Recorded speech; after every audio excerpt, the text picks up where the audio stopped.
اللہ سبحانہ و تعالیٰ کے نام پاک سے آغاز جو بڑا مہربان نہایت رحم فرمانے والا ہے، اور کروڑوں درود و سلام ہمارے اور آپ کے آقا حضرت احمد مجتبیٰ محمد مصطفیٰ صلی اللہ علیہ وآلہ وسلم پر کہ جن کی خدمت میں ہدایت عقیدت پیش کرنا ہمارے لیے دنیا اور آخرت میں بھلائی اور نجات کا باعث ہے۔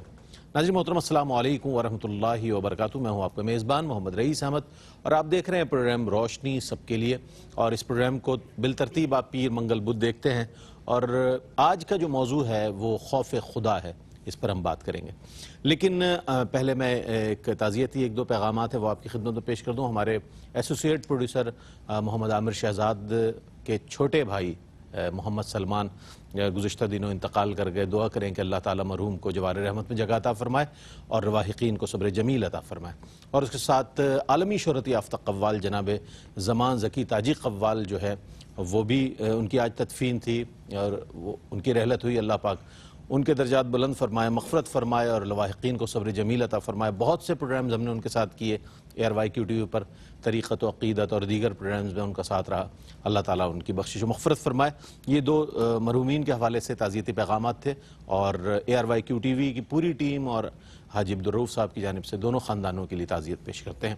ناظرین محترم، آج چونکہ خوف خدا کے حوالے سے بات ہے، تو اس حوالے سے نبی کریم علیہ السلام کی ہم حیات مبارکہ کو دیکھیں یا صحابہ اکرام رضوان اللہ تعالی علیہم اجمعین کی زندگیوں کو دیکھیں، تو وہ صحابہ کہ جنہیں مالی طور پر دنیاوی طور پر اللہ تعالیٰ نے تمام یہ مال و اسباب عطا فرمایا، اس کے باوجود ان میں خشیت الہی اتنی زیادہ تھی کہ وہ ہر وقت گریہ و زاری کیا کرتے تھے۔ انہی میں حضرت سیدنا فاروق اعظم رضی اللہ تعالیٰ عنہ کے حوالے سے آتا ہے کہ آپ پر غشی طاری ہو جاتی جب اللہ کا خوف اور خشیت کا آپ پر ایک کیفیت طاری ہو جاتی، تو اور آپ زار و قطار رویا کرتے تھے، اور اس کے ساتھ ساتھ یہ کہ اتنا رویا کرتے تھے کہ آپ کے دونوں جو ہے گالوں پر جو ہے وہ آنسو کے نشانات تک ظاہر ہو جایا کرتے تھے۔ تو اس اعتبار سے بہت سارے ایسے معاملات ہیں۔ پھر یہ کہ خشیت تو وہ ہے کہ جس کے لیے فرمایا گیا کہ اگر اس قرآن کو کسی پہاڑ پر نازل فرما دیتے تو اللہ کی ہیبت اور خشیت سے ریزہ ریزہ ہو جاتا۔ تو پھر انسان کو کس قدر اللہ کا خوف ہونا چاہیے، انسان کے دل میں کتنی خشیت ہونی چاہیے، یہ ہمیں خود اندازہ کر لینا چاہیے۔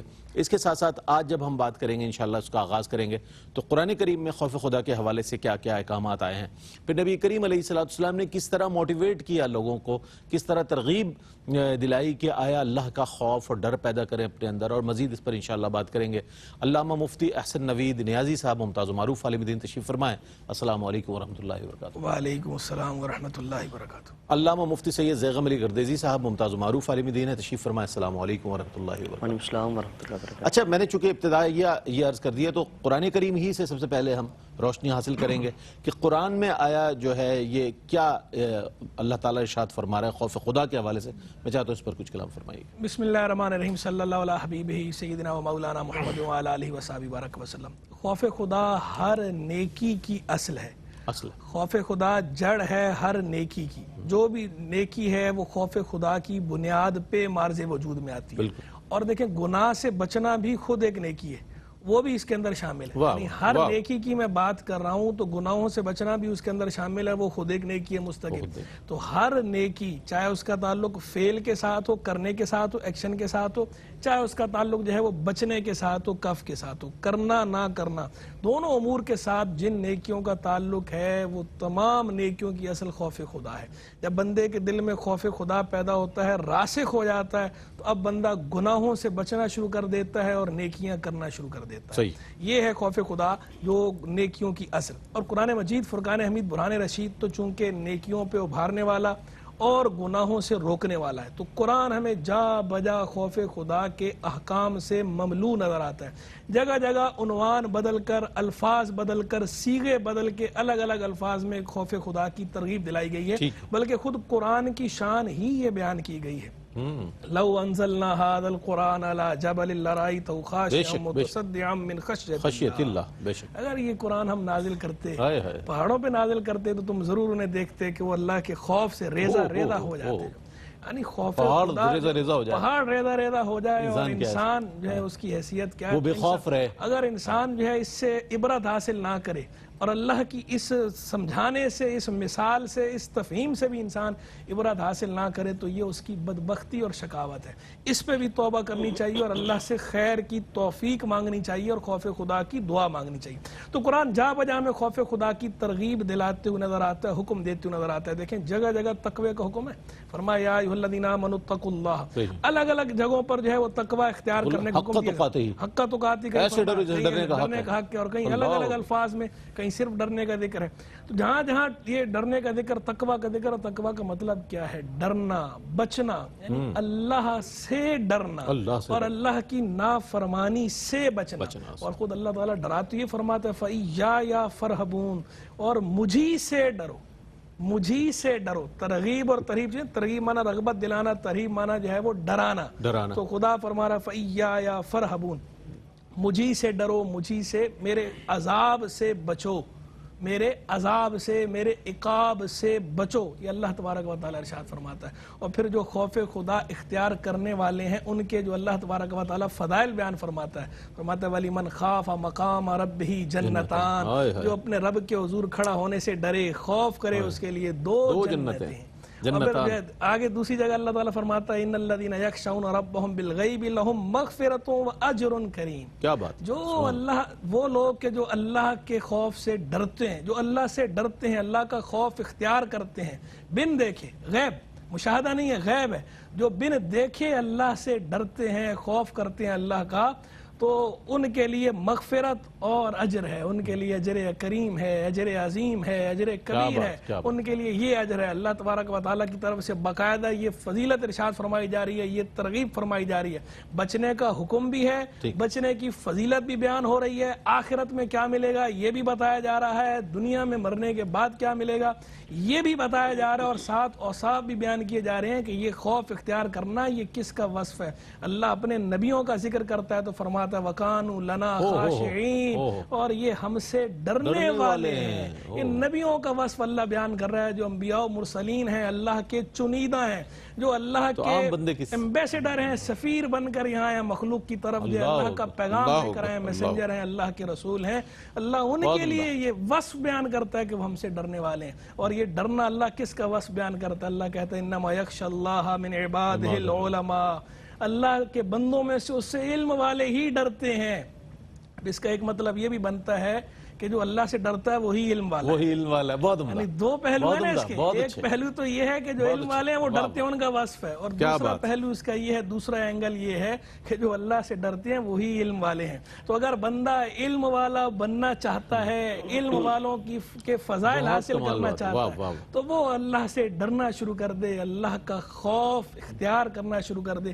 اختیار کا لفظ میں اس لیے بول رہا ہوں کیونکہ جو ہے نا پہلے کسب کا حکم ہے نا، یہ چیز جو ہے وہ ہر ایک کے ساتھ ایک جیسی نہیں ہوتی. پہلے بندہ کسب کرنا پڑتا ہے، نفس کو مارنا پڑتا ہے، ریاضت مجاہدہ کرنا پڑتا ہے. پھر ایک وقت آتا ہے کہ آہستہ آہستہ پھر یہ اختیاری نہیں، پھر جو ہے بندے کے اندر جب راسخ ہو جاتی ہے، قلب میں چیز راسخ ہو جاتی ہے، پھر تکلف کی حاجت نہیں رہتی. لیکن شروع میں تکلف کرنا پڑتا ہے. تو پہلے خوف اختیار کرے گا، اس کے بعد پھر اختیار کرنے کی ضرورت پیش نہیں آئے گی، پھر خود ہی اس کی کیفیت ہی ہوگی.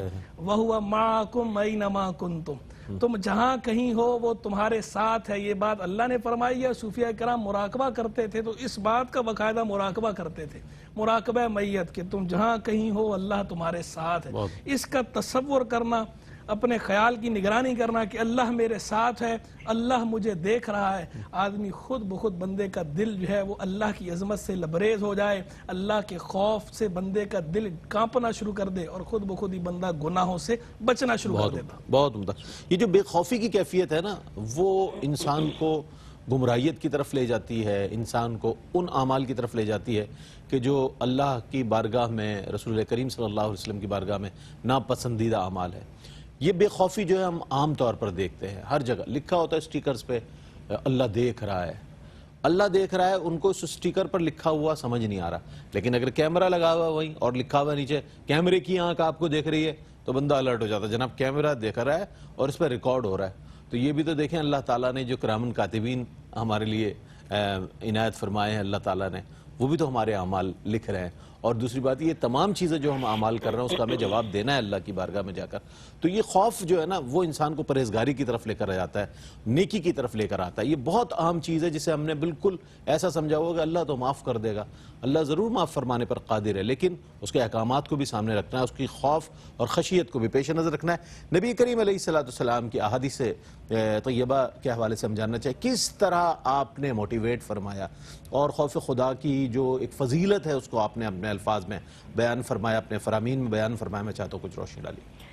بسم اللہ الرحمن الرحیم. اللہم صلی علی محمد وعلی آل محمد وبارک وسلم. و شکریہ رئیس بھائی. قرآن و سنت کا بنیادی جو موضوع ہے وہ خوف خدا ہے, بے شک, اور یہی تمام نیکیوں کی اصل ہے. اگر کسی بھی عمل میں خوف خدا کا عنصر نہ پایا جائے تو یقیناً وہ عمل قابل قبول نہیں. اور ہر عمل کے پیچھے اللہ رب العالمین کا خوف ہے, چاہے وہ نیکی کرنا ہے یا گناہوں سے رکنا ہے, وہ اللہ رب العالمین کے خوف کے ساتھ ہی منسلک ہے. آپ صلی اللہ تعالیٰ علیہ وآلہ وسلم باوجود اس کے کہ آپ کل کائنات کے سردار ہیں اور گناہ کا آپ کی ذات سے تصور تک نہیں کیا جا سکتا, معصوم عن الخطا ہے, بلکہ کل کائنات میں جن جن کو اللہ تعالیٰ نے عصمت و طہارت عطا فرمائی ہے سب کے سردار ہیں, امام الانبیاء ہیں. اس کے باوجود آپ صلی اللہ تعالیٰ علیہ وآلہ وسلم اللہ رب العالمین کا خوف اور خشیت رکھنے والے, اور اللہ رب العالمین کے خوف کی وجہ سے آپ صلی اللہ تعالیٰ علیہ وسلم کی ایک کیفیت گریہ وزاری کی رہتی ہے. یہ اس طرح کی کیفیت میں آپ صلی اللہ تعالیٰ علیہ وسلم کو دیکھا جاتا ہے. اور پھر اس کی فضیلت آپ صلی اللہ تعالیٰ علیہ وآلہ وسلم نے بے شمار مواقع پہ بیان فرمائی, اس کی تعلیم دی, ترغیب دی, اور صحابہ اکرام کو بار بار اس چیز پر ابھارا جاتا, تصور دلایا جاتا کہ اللہ رب العالمین کی بارگاہ میں حاضر ہونا ہے, اور صحابہ اکرام کے ذریعے پوری کائنات کی تربیت فرمائی جا رہی ہے. ایک مرتبہ آپ صلی اللہ تعالیٰ علیہ وآلہ وسلم صحابہ اکرام کی مجلس میں تشریف لائے تو کسی بات پر صحابہ اکرام کی ایک کیفیت یہ تھی کہ وہ مسکراہٹ اور ہنسنے کا ایک معاملہ تھا.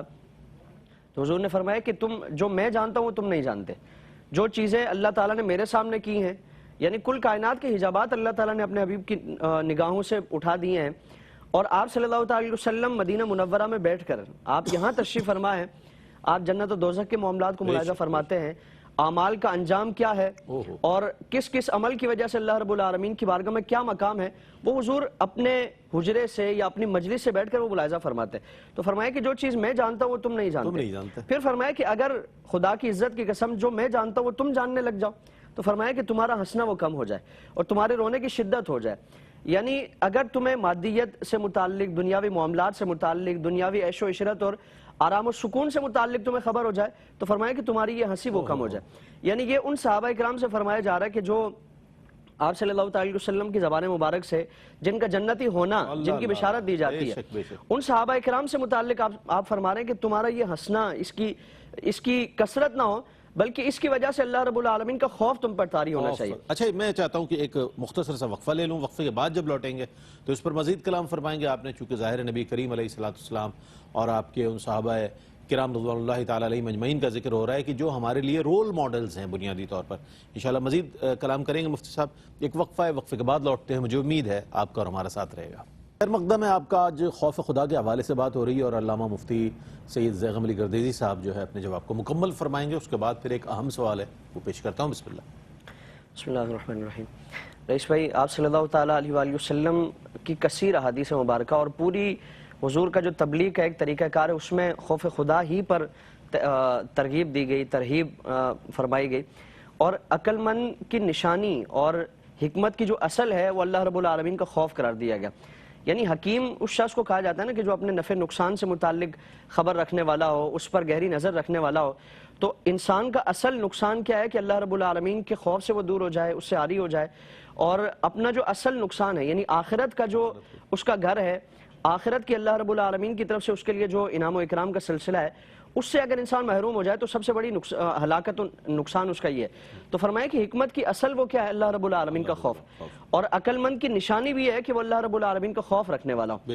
آپ صلی اللہ تعالیٰ علیہ وآلہ وسلم نے ان خوش نصیب افراد کا تذکرہ فرمایا جو قیامت کے دن عرش الہی کے سائے تلے ہوں گے. فرمایا کہ ان میں سے ایک وہ شخص ہوگا کہ جو گناہ پر قادر ہونے کے باوجود, اللہ تعالیٰ نے گناہ پر قدرت عطا فرمائی ہے, وہ اگر چاہے تو گناہ معاشرے میں گناہ کے آثار, اسباب اور سارے راستے اس کے سامنے کھلے ہوئے ہیں. اس کے باوجود وہ گناہ سے اس وجہ سے وہ پیچھے رہ جاتا ہے کہ اللہ رب العالمین کی بارگاہ میں حاضر ہونا ہے. اللہ کا خوف وہ آڑے آ جاتا ہے تو فرمایا کہ اللہ رب العالمین اس کو اپنے عرش کے سائے تلے جگہ عطا فرمائے گا. اور اسی کو قرآن کریم میں فرمایا نا وَلِمَنْ خَافَ مَقَامَ رَبِّهِ جَنَّتَانِ, یعنی جو اگر اللہ کی بارگاہ میں کھڑے ہونے سے ڈرا, یعنی وہ اس چیز سے ڈرتا ہے کہ اگر میں نے یہ کام کیا تو اللہ کی بارگاہ میں اس کا جواب دینا ہے, تو اس کے لیے ایک جنت نہیں, فرمایا کہ جنتان, اس کے لیے 2 جنتیں ہیں. وَأَمَّا مَنْ خَافَ مَقَامَ رَبِّهِ وَنَهَى النَّفْسَ عَنِ الْهَوَىٰ فَإِنَّ الْجَنَّةَ هِيَ الْمَأْوَىٰ, کہ جو اللہ رب العالمین کی بارگاہ میں کھڑے ہونے سے اپنے آپ کو ڈرتا ہے, نفسانی خواہشات سے اپنے آپ کو روکتا ہے, تو فرمایا کہ جنت ہی اس کا ٹھکانہ ہے. کیا بات. تو آپ صلی اللہ علیہ وسلم کی پوری حیات طیبہ, پوری تعلیم کا جو ایک اکثر حصہ ہے وہ خوف خدا پر ہے. اور اس کی فضیلت حضور نے بیان فرمائی کہ اگر انسان پر اللہ کے خوف کی وجہ سے ایک آنسو کا قطرہ اس کی آنکھ سے اگر ٹپکتا ہے مکھی کے پر برابر, شعب الایمان میں اس کو روایت کیا گیا کہ اگر وہ مکھی کے پر برابر بھی خوف خدا کی وجہ سے اس کی آنکھوں سے آنسو نکلتے ہیں تو فرمایا کہ اللہ رب العالمین اس پر جہنم کی آگ کو حرام فرما دیتا ہے. جو بدن خوف خدا کی وجہ سے فرمایا کہ کانپے, تو اللہ تعالیٰ اس بدن پر اللہ رب العالمین جو جہنم کی آگ ہے اس کو حرام فرما دیتا ہے. تو خوف خدا, خشیت الہی وہ نیکیوں کی اصل ہے, اللہ کے قریب کرنے والی ہے, گناہوں سے انسان کو دور کرنے والی ہے. بہت اچھی بات. اور یہ بھی فرمایا گیا کہ اللہ رب العزت اپنے کسی بندے کو کسی 2 آزمائشوں میں مبتلا نہیں فرمائے گا. یعنی کہ اگر بندہ دنیا میں اس سے خوف کھاتا ہے اور اس سے ڈرتا ہے, پرہیزگار ہوتا ہے, تو اللہ تعالیٰ اس کو آخرت میں امن عطا فرمائے گا. اور اگر دنیا میں وہ بے خوف ہوگا تو آخرت میں اللہ تعالیٰ فرماتا ہے کہ میں اس کو ڈراؤں گا. تو یہ دونوں چیزیں جو ہے نا یہ بہت اہم ہیں. ہم اس کو شاید اس طرح سے لیتے ہیں کہ جناب کچھ نہیں. اچھا یہ چیز ایک چیز اور بہت اہم ہے مفتی صاحب, وہ یہ کہ وہ بندے جو اللہ کی خشیت اور خوف رکھتے ہیں دل میں, وہ کیسے ہوتے ہیں؟ چونکہ ہمارے یہاں عام طور پہ دیکھا جاتا ہے کسی نے اچھا ماشاءاللہ اس کے ایک شخصیت نظر آ رہی تو سمجھایا جاتا ہے بڑا خوف خدا رکھنے والا آدمی ہے, بڑا نیک پرہیزگار آدمی ہے. اس کے حوالے سے کوئی ارشاد فرمائیے, چونکہ ہمارے ہاں لوگ آج کل جج بہت کرنے لگے ہیں اس بات کو. دیکھیں جو اللہ کا خوف رکھنے والا بندہ ہے اس کے کردار سے پتہ چلتا ہے کہ یہ خوف خدا رکھنے والا ہے. اچھا کردار کے اندر جو ہے نا یہ باتیں شامل ہیں کہ ہم نے کسی کو جج نہیں کرنا. جب ہمیں جج بنایا گیا ہو پھر تو ہم نے جج کرنا ہے. یعنی جہاں پر ہم حاکم ہیں اور ہمارے ماتحت ہیں ان ماتحتوں کی ہم نے تربیت کرنی ہے یا ان کا ہم نے احتساب کرنا ہے. جہاں پر ہمارے ساتھ یہ معاملہ ہے شرعی طور پر یا اخلاقی طور پر یا قانونی طور پر, وہاں تو ٹھیک ہے, وہ تو ہماری ذمہ داری ہے, وہ ہمارا فریضہ منصبی ہے, وہ اس کا تقاضا ہے. اس کے حساب سے جو چیز دائرہ شریعت کے اندر رہ کر جج کرنی ہے وہ تو کرنی ہے. لیکن جہاں پر ہمارا ایسا معاملہ نہیں ہے وہاں پر عام لوگوں کے ساتھ, جنرل پبلک کے ساتھ, دوسروں کے ساتھ ہم اس طرح ججمنٹل نہ بنے. ہمیں جج نہیں بنایا گیا, ہمیں کسی کا محاسب نہیں بنایا گیا. ہم اپنے آپ کو دیکھیں, اپنے اندر جھانکیں, اپنے قلب کو ٹٹولیں کہ ہمارے قلب کے اندر خوف کی کیا یعنی ہر شخص اس بات کا مکلف نہیں ہے کہ وہ ہر شخص اس بات کا مکلف نہیں ہے کہ وہ دوسرے کو جج کرے. وہ جو اس کا اپنا جو اس کی اپنی سراؤنڈنگ ہے, جو اس کا اپنا دائرہ, ہر ایک جو ہے وہ رائی ہے اور اس کی رعایا ہے. تو جیسے جو ہے نا وہ ماں باپ ہیں تو ان کی اپنی اولاد جو ہے وہ ان کی رعایا ہے, استاد ہے تو اس کے شاگرد اس کی رعایا ہیں, پیر صاحب ہیں تو ان کے مرید ان کی رعایا ہیں, سیٹ ہے تو اس کے جو لیبر ہے وہ اس کی جو ہے وہ رعایا ہے.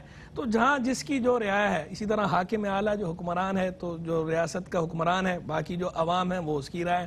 تو جو جہاں جس منصب پر ہے اس منصب کے تقاضوں کے مطابق جو جج کرنا ہے وہ تو کرنا ہے, لیکن اس سے ہٹ کر عام حالات میں عام لوگوں کے لیے, دیگر کے لیے کہ جن کے ساتھ بندے کا لینا دینا ہی نہ ہو, ان کو جج کرنا, ان کے بارے میں بدگمانی کرنا یہ درست نہیں ہے, اچھی بات نہیں ہے. ہمیں یہ مکلف نہیں بنایا گیا کہ ہم اگلے کے بارے میں جانچیں کہ اگلا خدا کا خوف رکھتا ہے کہ نہیں رکھتا.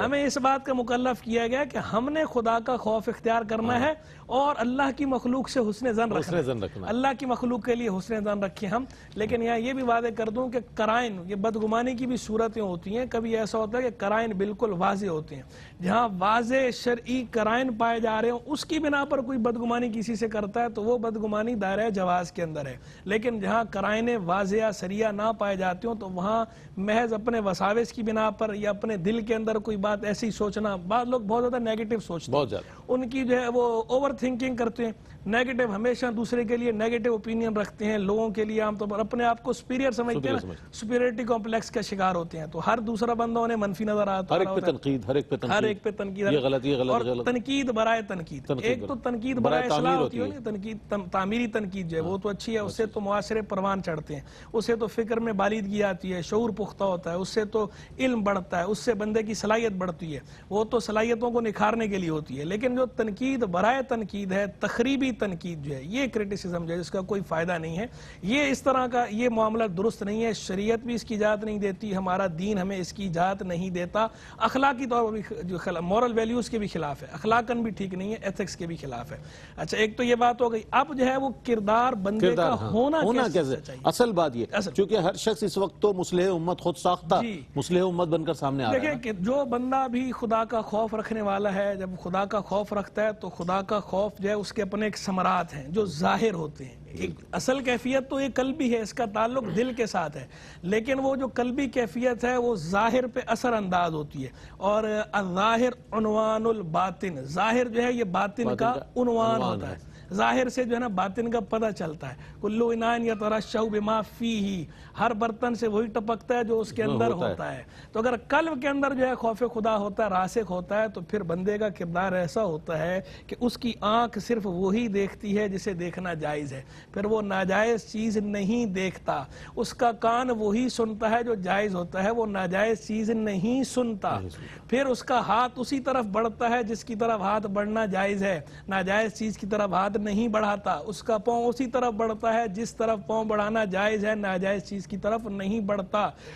وہ وہی چیز کھاتا ہے جس چیز کے کھانے کی شریعت اجازت دیتی ہے، اللہ اور اللہ کے رسول علیہ السلام اجازت دیتے ہیں. ناجائز اور حرام چیز سے بچتا ہے. پھر اس کی زبان جو ہے، ابھی گمان کی بات آئی تھی نا، اس کی زبان بھی جو ہے پھر وہ لوگوں کی غیبت نہیں کرتا، وہ چغلی نہیں کرتا، بدگوئی نہیں کرتا، بلکہ وہ اس زبان سے اللہ کا ذکر کرتا ہے، وہ اس زبان سے خدا کے پاک کلام کی تلاوت کرتا ہے، وہ اس زبان سے اللہ کے پیاروں کے اوصاف بیان کرتا ہے، وہ اس زبان سے محبوب خدا علیہ السلام کی نعت شریف پڑھتا ہے، اللہ کے پیاروں کی پیاری باتیں کرتا ہے، قرآن و حدیث کی بات کرتا ہے. پھر اس کی زبان جو ہے وہ ان نیکیوں میں مشغول ہو جاتی ہے، گناہوں سے زبان کے ذریعے بھی بچتا ہے. یہ زبان کے گناہوں سے بھی بچنا ہے.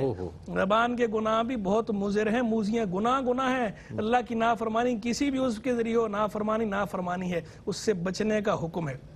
پھر یہ زبان سے بھی بچتا ہے. اور دل جو ہے، دل تو خاص ہے ہی خانہ خدا، اس دل کے اندر بھی وہ برے خیالات سے بچتا ہے.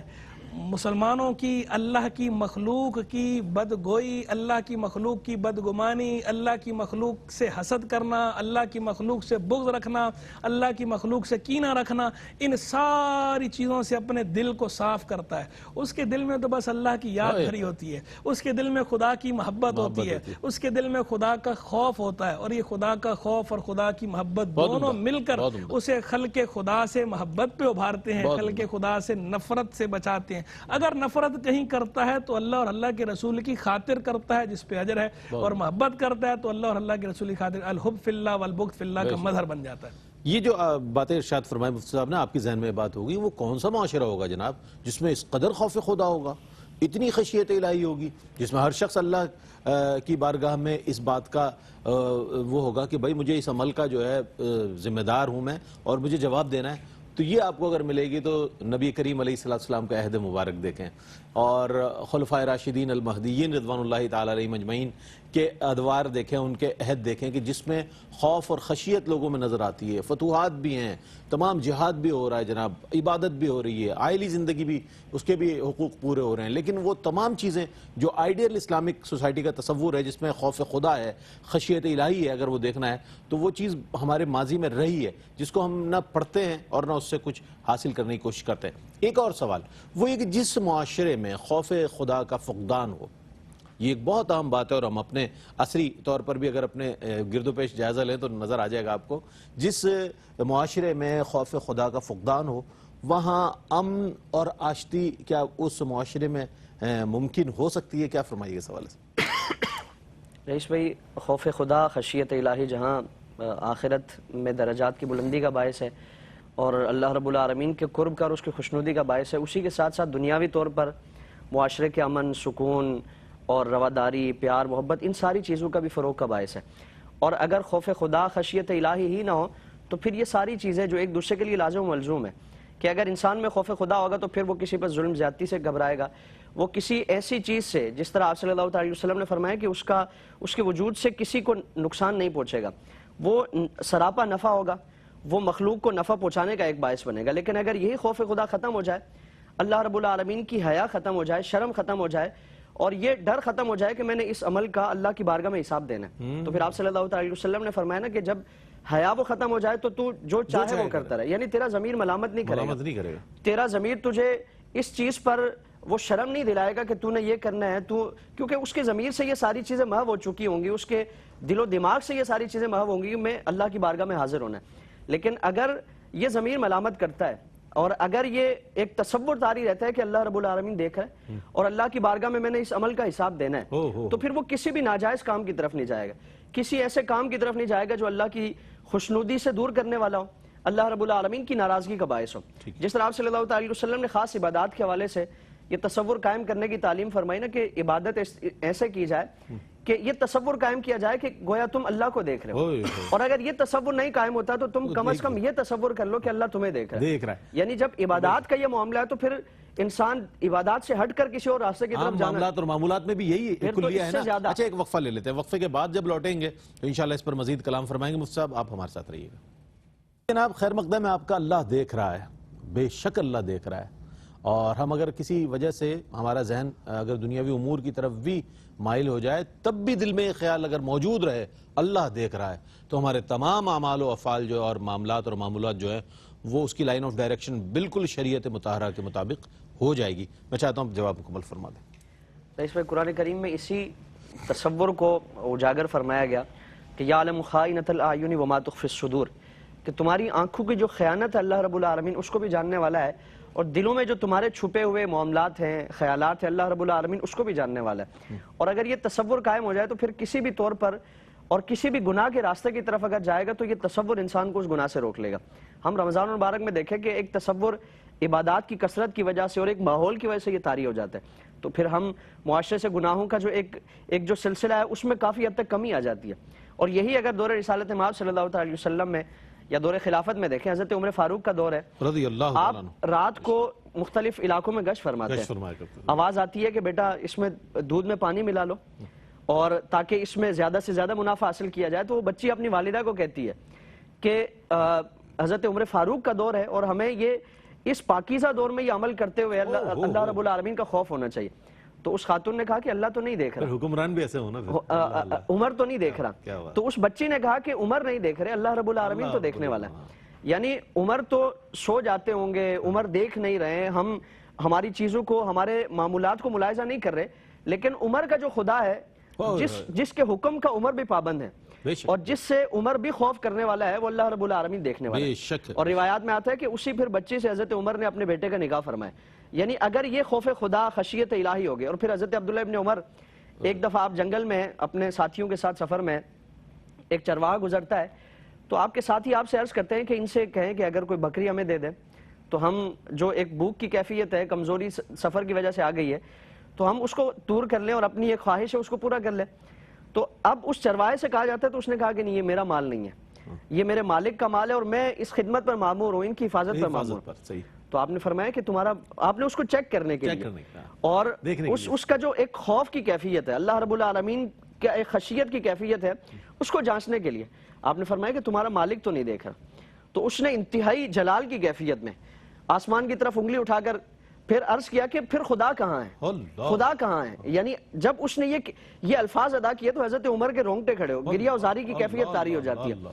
اور کئی دنوں تک آپ اسی جملے کو دہراتے رہے کہ پھر خدا کہاں ہے. یعنی اگر ہم کوئی بھی ایسا عمل کریں تو پھر اللہ رب العالمین کا خوف اور اللہ کی طرف سے یہ کیفیت ہم پہ طاری ہونے چاہیے کہ اللہ دیکھ رہے ہیں. اور پھر حضرت عمر جب اپنی آبادی بستی میں تشریف لاتے ہیں تو اس کے مالک کو آپ نے طلب فرما کر اس کی قیمت ادا فرمائی اور فرمایا کہ تیرے اس جملے نے آخرت میں تیری منازل میں جو درجات کی جو بلندیاں ہوگی وہ تو تجھے دے گا, لیکن دنیا میں اس کا ثمرہ کیا ہے کہ میں نے اس تیرے جملے کی وجہ سے تجھے تیرے مالک سے خرید کر آزاد کر دیا. تو اللہ رب العالمین کا خوف اگر دل میں ہوگا تو وہ کسی غلط راستے کی طرف, کسی برے راستے کی طرف نہیں جائے گا, کیونکہ وہ ایک تصور طاری ہو جائے گا کہ اللہ رب العالمین دیکھ رہا ہے. اور جس طرح کیمرے کی بات آپ نے کی کہ اس سے ہم ڈر کر جس طرح گناہوں سے چھوڑ سکتے ہیں یقیناً, کیونکہ ہمیں پتہ ہے کہ اس کا ہمارا محاسبہ ہونا ہے اور ہماری گرفت ہونی ہے, تو پھر کیمرے کی آنکھ وہ اللہ رب العالمین کا جو ایک دیکھنے کا معاملہ ہے اس کے مقابلے میں کچھ سمیع نہیں البصیر ہے، بے شک۔ تو ایک تصور طاری ہو جائے کہ اللہ رب العالمین ہمیشہ دیکھنے والا ہے۔ بہت اچھی بات آپ نے ارشاد فرمائی۔ ہمارے ہاں یہ چیز اس کو بہت زیادہ اس چیز کو عام ہونا چاہیے محراب و منبر سے، اور یہ علماء حضرات ماشاءاللہ اپنی ذمہ داریاں پوری کرتے ہیں۔ ARY QTV بھی اپنی ذمہ داری پوری کر رہا ہے اس حوالے سے۔ اچھا، جس موضوع کی طرف میں جس طرف آنا چاہتا تھا اور دوران گفتگو میں مثالیں دیتا رہا صحابہ اکرام رضوان اللہ تعالی علیہ مجمعین کی، ہم جاننے کی کوشش کریں گے کہ خوف خدا کے حوالے سے، خشیت الہی کے حوالے سے حضرات صحابہ کرام رضوان اللہ تعالی علیہ مجمعین کیا اہتمام فرمایا کرتے تھے، کیا معمولات تھے ان کے، یہ جاننا بہت ضروری۔ مفتی صاحب میں چاہتا ہوں اس پر کچھ کلام۔ دیکھیں رئیس بھائی، صحابہ کرام علیہ رضوان وہ مقدس گروہ، وہ مقدس جماعت جس کو اللہ رب العالمین جل وعلا نے اپنے پیارے محبوب علیہ السلام کی صحبت کے لیے چنا۔ سبحان اللہ۔ وہ مقدس گروہ جن کے فضائل اور مناقب قرآن کی آیات میں بیان ہوئے اور صدیوں سے تلاوت ہو رہے ہیں اور قیامت تک تلاوت ہوتے رہیں گے۔ وہ مقدس گروہ جنہوں نے زبان رسالت مآب علیہ السلام سے براہ راست اپنے حق میں بشارتیں سنی ہیں، وہ مقدس گروہ۔ لیکن ان کا انداز دیکھیں، چونکہ وہ حضور جان عالم علیہ السلام کے تربیت یافتہ تھے، اور انبیاء کرام علیہ السلام کا وصف ابھی میں نے ذکر کیا تھا، آیت میں فرمایا گیا نا وَكَانُوا لَنَا خَاشِعِينَ، نبیوں کے لیے فرمایا گیا کہ وہ ہمارے خاشعین ہیں، ہم سے ڈرنے والے۔ تو صحابہ کرام جو ہے وہ سید الانبیاء علیہ السلام کے پروردہ ہیں، تربیت یافتہ ہے جناب۔ تو وہ تو سب سے بڑھ کر مخلوق میں انبیاء اور رسول کے بعد ان سے بڑھ کر کون خوف خدا رکھنے والا ہوگا؟ تو ان کا جو خوف خدا کا معاملہ میں الگ ہی نظر آتا ہے۔ ابن ابی ملیکہ تابعی ہیں، وہ کہتے ہیں میں نے 30 صحابہ کرام کو پایا، اور وہ 30 کے 30 اس بات سے ڈرتے تھے کہ کہیں ہم منافق تو نہیں ہو گئے۔ وہ صحابہ جو نیکیوں کا پہاڑ ہیں، جن کے شب و روز دین کی ترویج و اشاعت میں گزرتے تھے، جن کے شب و روز جہاد فی سبیل اللہ میں گزرتے تھے، جن کے شب و روز نیکیاں کرنے میں گزرتے تھے، نیکیوں کے پہاڑ نظر آتے ہیں، ہر ایک ہمیں اپنی جگہ سے نظر آتا ہے۔ گناہوں سے بچنے والے، ان کے ہاں تو گناہوں کا تصور ہی نہیں، اس کے باوجود وہ اپنے آپ پہ یہ خوف کھاتے تھے کہیں ہمارے اندر کوئی نفاق والی نشانی تو نہیں آ گئی، ڈرتے رہتے تھے۔ امیر المومنین سیدنا فاروق اعظم رضی اللہ تعالیٰ عنہ، حضرت سیدنا حذیفہ بن یمان جو صاحب سر رسول اللہ، سرکار صلی اللہ علیہ وسلم کے رازدار، سرکار کے رازدار، حضور نے انہیں کچھ چیزیں ایسی بتائی ہوئی تھی۔ سیدنا فاروق اعظم ان سے بار بار پوچھا کرتے تھے کیا حضور نے جو منافق بتائے تھے میرا نام تو نہیں لیا تھا،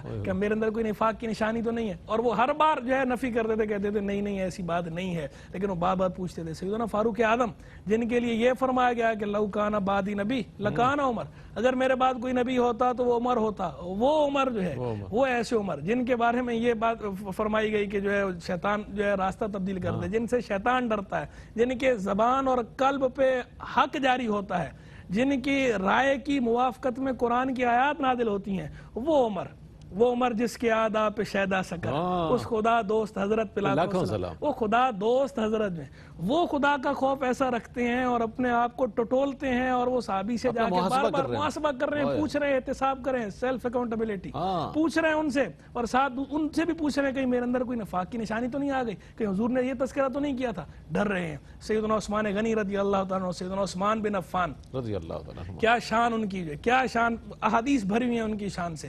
سرکار علیہ السلام نے کتنے فرامین ان کے بارے میں فرما رکھے ہیں۔ سیدنا عثمان غنی کیا فرماتے ہیں کہ مجھے جو ہے وہ قبر سے خوف آتا ہے، قبر سے کیوں میں اکیلا ہوں گا قبر کے اندر، قبر سے کیوں خوف آتا ہے؟ انہیں تو قبر کا خوف ہونا ہی نہیں چاہیے تھا، انہیں قبر کا خوف اس لیے ہے کہ وہ حقیقت میں اللہ سے ڈرنے والے ہیں، اور جو اللہ سے ڈرنے والا ہوتا ہے تو وہ قبر سے بھی خوف کھاتا ہے، آخرت میں اللہ کے حضور جواب دہی سے بھی خوف کھاتا ہے، ڈرتا ہے، وہ بے باک نہیں ہوتا، وہ بے خوف نہیں ہوتا، وہ ایسے نعرے نہیں مارتا، وہ اللہ سے ڈرتا ہے، تعوذ مانگتا ہے، جیسا کہ فرمایا گیا ہے تعوذو التعوذ باللہ، اللہ سے پناہ مانگو، اللہ کی پناہ مانگو، کس سے؟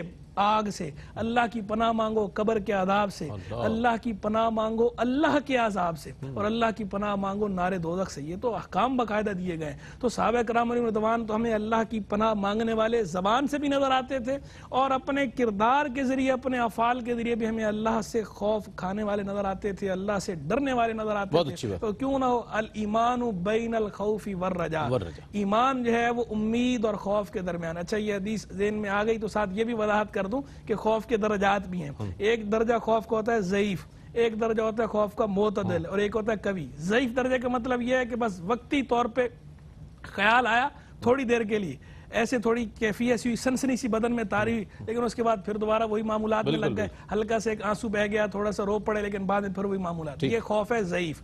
دوسرا خوف معتدل یہ ہے کہ اس خوف کی بنا پر نیکیاں کرنا شروع کر دی، گناہوں سے بچنا شروع کر دیا۔ اور جو خوف کبھی بہت زیادہ کبھی ہوئی ہے کہ مایوس ہی ہو گئے، کبھی بھی نہیں کرنا اور ضعیف بھی نہیں کرنا، خیر الامور اوساطھا، الایمان بین الخوف والرجاء۔ بلکہ ہماری تمام کتب کلامی میں یہ مسئلہ لکھا، الامن من اللہ کفر والیاس من اللہ کفر، اللہ کے عذاب سے اپنے آپ کو مامون سمجھنا، خفیہ تدبیر سے نہ ڈرنا، یہ بھی کفر ہے، اپنے آپ کو محفوظ سمجھ لینا قطعی طور پر، اور اللہ کی رحمت سے مایوس ہونا یہ بھی کفر ہے، اللہ کی رحمت سے مایوس بھی نہیں ہونا۔ بہت اچھی بات ہے، بہت خوبصورت۔ میں چاہوں گا ون لائنر کوئی آپ میسج دینا چاہیں اس حوالے سے، انتہائی اہم موضوع، کیا فرمائیے؟ اس میں قرآن کریم میں خوف خدا کے حوالے سے اور فکر آخرت کے حوالے سے جو توجہ دلائی گئی، تاکید فرمائی گئی کہ وَلْتَنْظُرْ نَفْسٌ مَا قَدَّمَتْ لِغَدٍ، کہ تم میں سے ہر جان یہ غور کرے، اپنا محاسبہ کرے کہ تم نے اپنے آئندہ کل کے لیے کیا بھیجا ہے۔ تو اگر فکر آخرت کا اور صحابہ اکرام کا اگر معمول دیکھیں ہم، حضرت مولا علی کرم اللہ تعالی وجہ الکریم تو روزانہ سونے سے پہلے آپ اپنے نفس کا محاسبہ کرتے ہیں کہ بتا آج تو نے کون کون سے اچھے اعمال کیے اور کتنے تو نے غلط اعمال کیے، یعنی ان کی ذات سے گناہ کا تصور نہیں کیا جا سکتا۔ سیدنا صدیق اکبر ہے، ایک چڑیا کو دیکھتے ہیں تو، اور جو کبھی ایک ٹہنی پہ بیٹھتی ہے کبھی دوسری پہ، تو آپ ٹھنڈی آپ بھر کر فرماتے کہ کاش میں چڑیا ہوتا کہ تو اپنی مرضی سے اڑ سکتی ہے، اپنی مرضی سے کہیں بھی جا آ سکتی ہے، میرا ہاں تجھ سے حساب نہیں ہے، مجھ سے حساب ہے۔ حضرت عمر فاروق وہ تنکا اٹھاتے ہیں کہ کاش عمر یہ تنکا ہوتا، اس سے کوئی حساب نہ کیا جاتا۔ اگر ان کی فکر آخرت اور خوف خدا کا معاملہ یہ ہے تو ہمارا معاملہ اور ہمارا عمل کیا ہونا چاہیے؟ بہت اچھا، بہت شکریہ ادا کروں گا مفتی صاحب، آپ تشریف لائے، مفتی صاحب آپ کی تشریف آوری کا بہت شکریہ۔ ناظرین محترم، یہ جو خوف خدا اور خشیت الہی کے مظاہر ہیں نظر آتے ہیں ہمیں، ایسا نہیں ہے کہ ہمارے معاشرے میں اس کا فقدان ہے، ایسا ہرگز نہیں ہے۔ ماہ رمضان المبارک ہو، انسان حالت روزہ میں ہو، اس میں ایک خشیت پیدا ہو جاتی ہے، خوف کسی برے کام کی طرف نہیں بڑھتا، کوئی گناہ نہیں کرتا ہے، جو روزے کی حالت میں صبر کرتا ہے، لوگوں سے ظلم اور زیادتی سے گریز کرتا ہے۔ اسی طرح ایام حج میں ہم دیکھیں جو حجاج ہوتے ہیں وہ بھی ان چیزوں کا بڑا خیال رکھتے ہیں کہ ہمارا حج متاثر نہ ہو جائے۔ معتبرین کے حوالے سے جو لوگ عمرے پر ہوتے ہیں وہ لوگ بھی اس دوران بہت خیال کرتے ہیں کہ ہم سے کوئی ایسا عمل سرزد نہ ہو جائے کہ ہمارا عمرہ متاثر ہو، یا اس حوالے سے ہماری عبادت جو ہے وہ متاثر ہو جائے، اور بھی ایسی۔ تو وہ مخصوص جو جن کا حوالے سے میں نے رمضان المبارک کا کہا اور دیگر، اس کے علاوہ بھی جو زندگی میں روز و شب آتے ہیں ان میں بھی اگر ایسا ہی خوف خدا شامل ہو جائے، اس میں بھی ترحم ہمارے مزاج میں آ جائے، اللہ کا خوف، اللہ کی خشیت آ جائے، ہمارے معمولات، عبادات اور جتنی چیزیں ہیں اگر ان میں خشیت الہی سامنے ہو تو میں سمجھتا ہوں سب میں یہ ایک حسن عمل ایسا پیدا ہو جائے گا کہ وہ اللہ کی بارگاہ میں پیش ہونے کے بعد بہترین اجر و ثواب کہ ہم مستحق ٹھہر سکتے ہیں۔ اسی پیغام کے ساتھ اپنے میزبان محمد رئیس احمد کو اجازت دیجیے، اللہ حافظ۔